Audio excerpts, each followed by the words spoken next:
up in bed with the assistance of another nurse.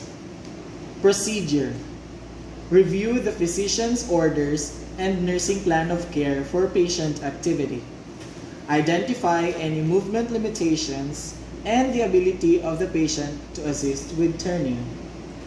Consult patient handling algorithm if available to plan appropriate approach to moving the patient. Checking the physician's order and plan of care validates the correct patient and correct procedure. Identification of limitations and ability and use of an algorithm helps to prevent injury and aids in determining best plan of care for the patient. Perform hand hygiene. Put on PPE as indicated. Hand hygiene and PPE prevent the spread of microorganisms.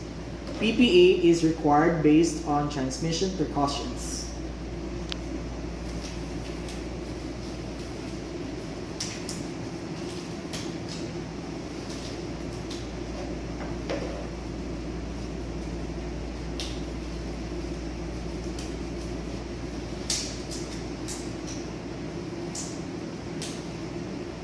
Identify the patient. Patient identification validates the correct patient and correct procedure. And explain the procedure to the patient.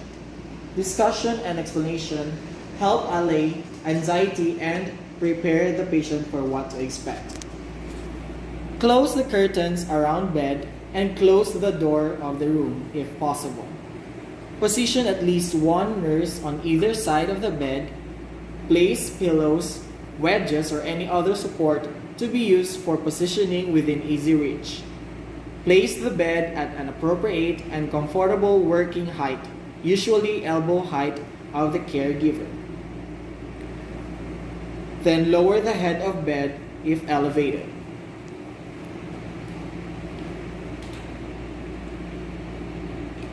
Closing the door or curtain provides privacy. Proper bed height helps reduce back strain while performing the procedure.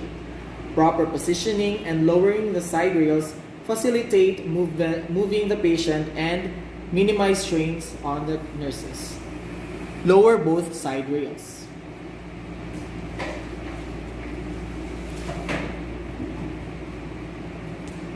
Remove all pillows from under the patient. Leave one at the head of the bed, leaning upright against the headboard. Removing pillows from under the patient facilitates movement. Placing a pillow at the head of the bed prevents accidental head injury against the top of the bed.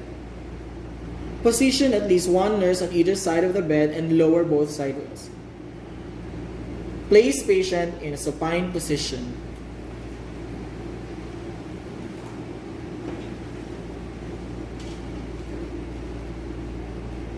Ask the patient to bend his or her legs and put his or her feet flat on the bed to assist with the movement.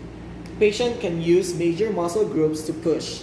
Even if the patient is too weak to push on the bed, placing the legs in this fashion will assist with movement and prevent skin shearing on the heels.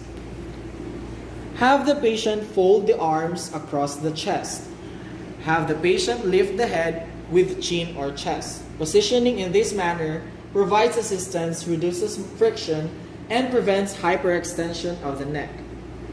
One nurse should be positioned on each side of the bed at the patient's midsection with feet spread shoulder width apart and one foot slightly in front of the other.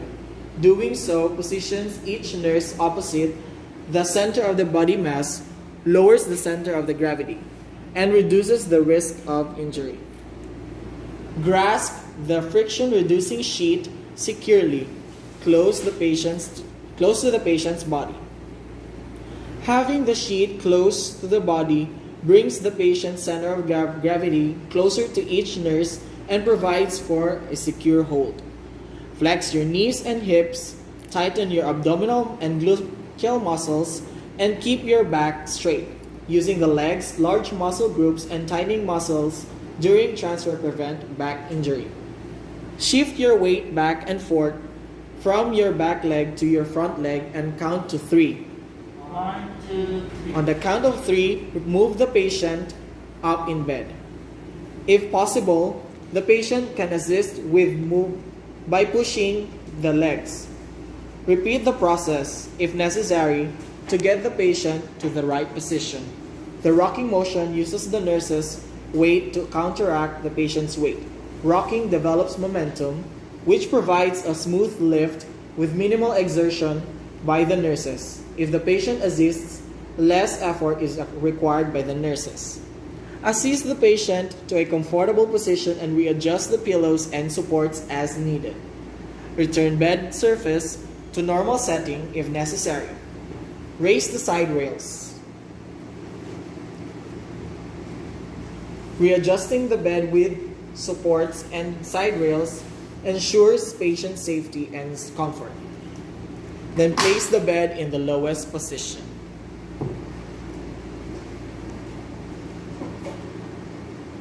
Remove gloves or other PPE if used.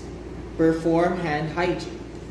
Proper cleaning of equipment between patient use prevents the spread of microorganisms.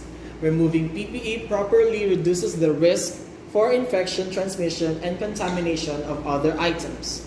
Hand hygiene prevents the spread of microorganisms.